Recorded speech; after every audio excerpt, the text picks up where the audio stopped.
নমস্কার, কণিকা চ্যানেলে আপনাদের সবাইকে। আজ তৈরি করব নিম ঝোল বা ঝাল। তাই কেটে নিয়েছি আলু, সজনে ডাঁটা, কাঁচকলা, বেগুন আর এখানে কিছুটা কড়াইতে সর্ষের তেল দিয়ে সমস্ত সবজিগুলো আমি তুলে নেড়ে নিই। নুন দিয়ে ঢাকনা দিয়ে অপেক্ষা করব যতক্ষণ না সবজিগুলো ভাজা হয়ে যায়।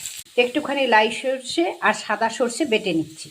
সামান্য একটু হলুদ দিয়ে এবার দিয়ে দিলাম জল, আর এবার ঢাকনা দিয়ে দিচ্ছি সবজিগুলো সেদ্ধ না হওয়া পর্যন্ত।